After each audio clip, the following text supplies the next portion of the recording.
case you missed it.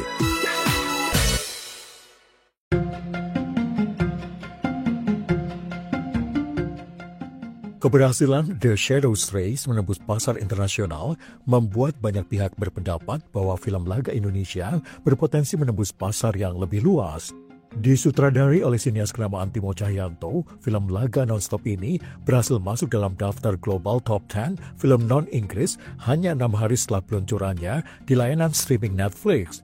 Film ini juga menduduki peringkat 10 film teratas di 85 negara, termasuk Amerika Serikat, Kanada, Brasil, Prancis, Inggris, Jerman, Spanyol, Jepang, Korea Selatan, Hong Kong, dan Indonesia.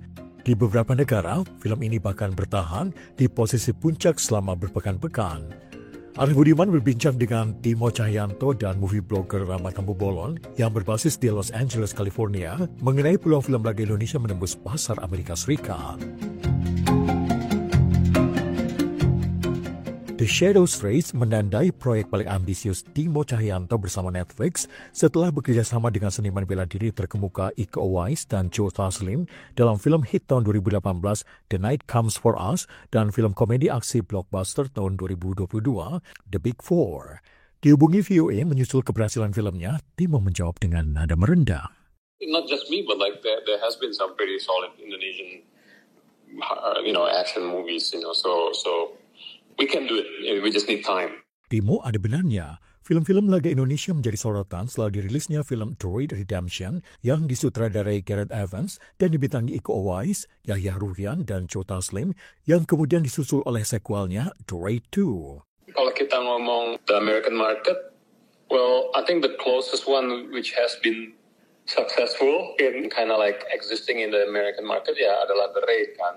Karena The Raid sendiri waktu itu zaman belum ada Netflix udah bisa kayak existing in the American distribution lah. Netflix memang diakui Timo memiliki andil besar dalam keberhasilan yang dicetak The Shadows Race mengingat jaringannya yang mendunia. Nah sekarang sih kayaknya aku rasa any Indonesian film yang bagus gitu ya, yang have that international standard, I think can exist in the international market because like people like Netflix. I mean the sad thing about Netflix adalah ya films yang meant to be watched in the big screen, it's not going to be in the big screen, it's going to go straight to Netflix, right?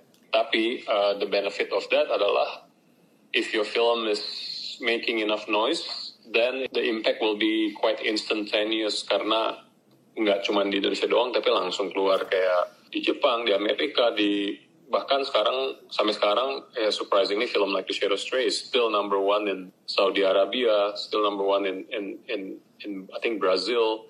Media streaming atau platform OTT atau over the top seperti Netflix dan Prime Video menurut Timo telah mengubah cara orang menonton karya sinema. The Netflix cannot change the game for films like my film. That's why sampai sekarang pun aku masih prefer making film with Netflix karena a lot of people complain, hey, film kayak gini mestinya masuk bioskop nih, gitu. Cuman, honestly, I don't think the film will be quite successful kalau kita kalau kita bukan film Netflix, gitu loh. Pertama, to find the financing for this type of film, kalau bukan dari Netflix, is quite hard.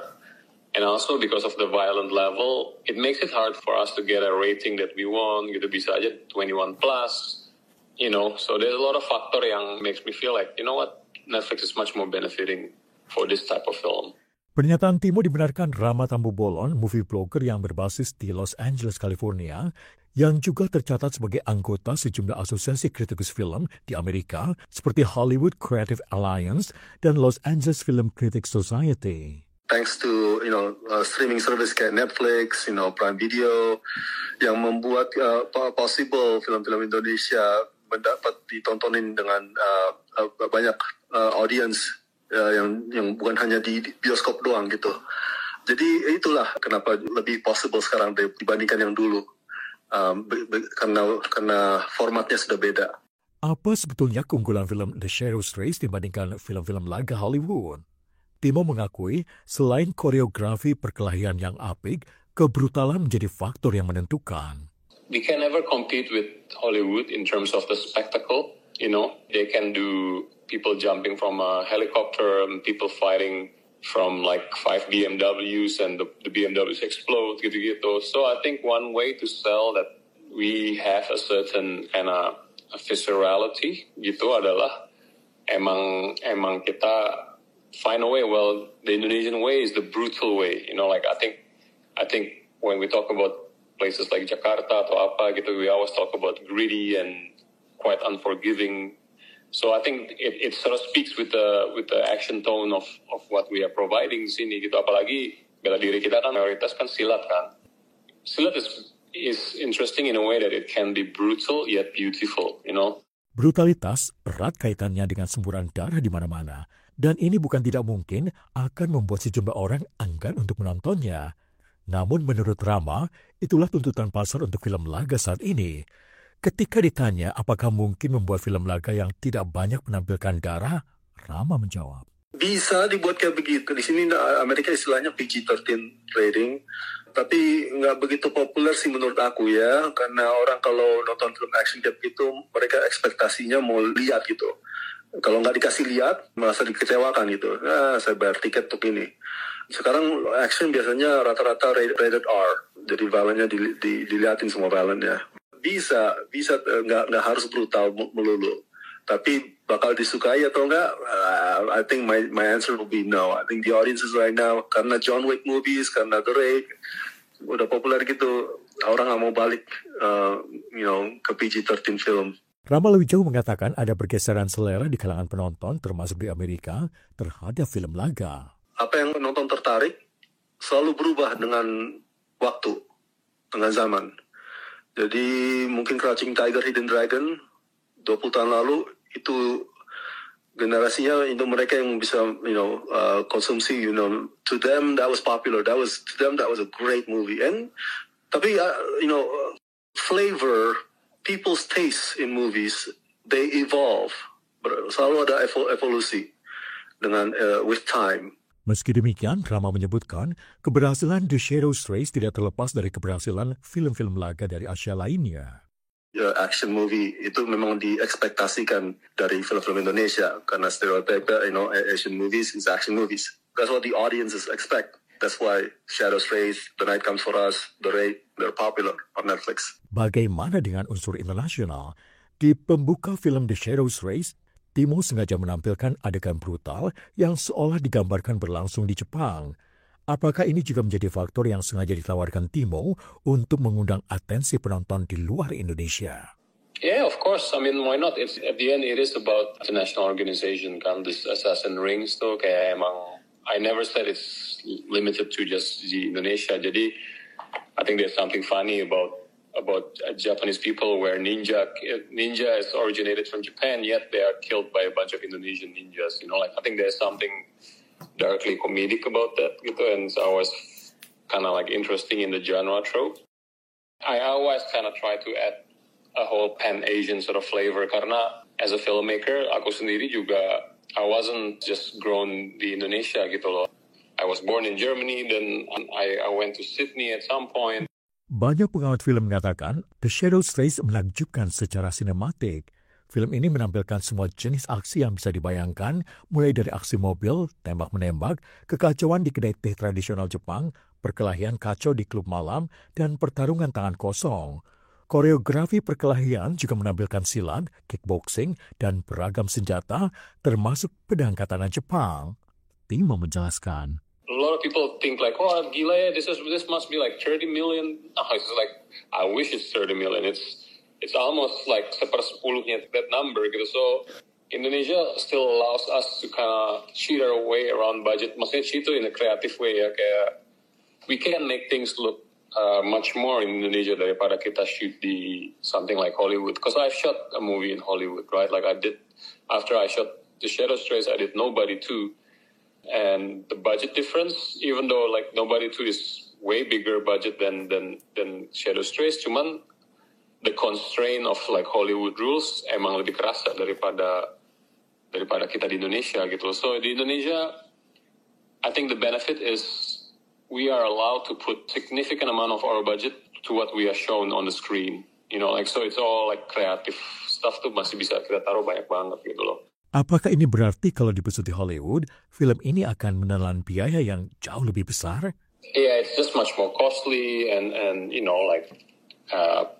kayak above the line cost-nya juga banyak kan, karena lokasi juga mahal, tax juga ada. Banyak lah, maksudnya Indonesia juga punya tax, cuman the system is much more forgiving in terms of allowing you full creative freedom. Rama mendukung pernyataan Timo, keberhasilan sebuah film laga tidak bergantung pada budgetnya. Jadi walaupun nggak banyak budgetnya, bisa kamu buat action yang kelihatannya mahal gitu, walaupun bukan mahal. It all depends on the way you choreograph it, the way you shoot it, and the way you edit. Those are the three big things: choreograph, film it, and then how you edit in the post production. So sutradara yang pintar bisa membuat membuat action filmnya kelihatannya mahal walaupun budgetnya nggak mahal. Keberhasilan Timo membuat film laga The Shadow Strays dengan biaya yang terbilang rendah ini membuat Timo berambisi untuk memproduksi sequelnya. That's one of my way to kind of be able to say to Netflix, look, I can do this and let's do the sequel. This makes splash for this amount of budget, so that means like we can even push it further next time. Gitu. Apakah ini sebuah kepastian? I'm usually quite confident, like, you know what? When I made the film, like, I think I have the confidence that kayaknya ada potensial bisa nih gue lanjutin ceritanya gitu. So I decided to make that kind of like coda at the end with the idea that, if people still want more of this, I have a story to tell there. Timo juga punya rencana membuat film-film laga lain. I have like one or two projects in the States that I'm probably going to do next year. I can't tell the title yet because, it's like studio kind of thing. But for Indonesian itself, I'm definitely very keen to sort of continue the Big Four stories. Big Four is something yang is very dear to my heart on a personal level, just because I think the cast for me it's kind of like family, and also the Big Four is probably my most Indonesian film up to date, and I kind of take pride in that because orang-orang kalau nonton my film usually say like ini nggak kayak filmmakernya bukan dari Indonesia ya gitu, karena I do have the tendency to write my script in English first and then translate it to Indonesia. Tapi kalau misalnya The Big Four, it was my personal challenge to kind of make a film that feels specifically Indonesian down to its culture. So I love that film. Like it's a goofy film. It's a feel good film, and my library of feel good is not really banyak. Jadi kayak The Big Four is like an achievement for me. Lantas, apa saran Timo bagi para pembuat film yang memproduksi film laga? Look, man, I myself still am learning a lot. I don't feel like my films are perfect, far from it. But like I do feel if there's a young filmmaker who wants to make action or even any genre film, I would say at least make it from the heart. Like don't just say, oh ini seru nih, bakal ada kita bunuh sana sini. Here's the thing, and I'm still learning about this. To make something technical is hard, but like it's doable. Tapi to make you care about the characters is even harder. Like I think when you make an action film but like your character doesn't work, then the film fails no matter how amazing the action is. Tapi kayak The Shadow Strays, my first goal was people has to care about the plight of this young girl of trying to reclaim her humanity, and I think once you kind of get that, the action part is something that you just need to work hard on. Tapi kalau the character worknya itself is much more important than the technical aspects of the action. So I guess it's always going to start from a solid script lah gitu. Bagaimana dengan Rama? Saya bukan sutradara, tapi nasihat saya untuk sutradara Indonesia, pelajari, cari inspirasi dan ikuti trend, apa yang flavornya, karena tiap waktu berubah. Tiap generasi berubah. Apa yang bagus. Mungkin nanti 5 tahun ke depan orang udah bosan melihat brutal atau violence rated R movies. Mungkin balik lagi nanti ke G13. So it all depends. There's evolution. Waves. There's waves to everything. Kayak gelombang gitu. Timo dan Rama sama-sama berharap industri film Indonesia berkembang jauh lebih baik. Timo mengatakan, I think filmmakers tend to be equal as dreamers, and I think that's true because like the world that we create doesn't really exist in the real world, tapi it is a reflection of the real world. Once you treat your film as if it's a creation of dream, then you'll take it much more seriously. And my hope adalah I want the industry in Indonesia to be better. I don't want people mentioning kayak oh, Indonesia is known for very brutal action. I mean, like, that's true, but like, make it that Indonesia is good for a very big scope of cinema. You know, like Korea, for example. Korea kan nggak terkenal cuma karena aksinya dan horornya kan. They are known for very good drama. They're known for very good comedy. Like, so let's be there. Let's be at that place juga. We are a giant country. Why not? Why can't we do it? Sementara itu, menurut Rama, saya selalu mengharapkan bahwa semoga perfilman Indonesia makin lebih besar lagi, makin lebih populer lagi. Jadi saya selalu encourage, membanggakan, mensemangatkan, perfilman Indonesia, dan saya mengharap semua orang bisa nonton. Dan thankfully karena sekarang kita revolusi ke streaming service, bukan bioskop lagi sekarang mainnya orang. Because of that, film-film Indonesia bisa ditontonin sama global audience. Arif Budiman, VOA Washington.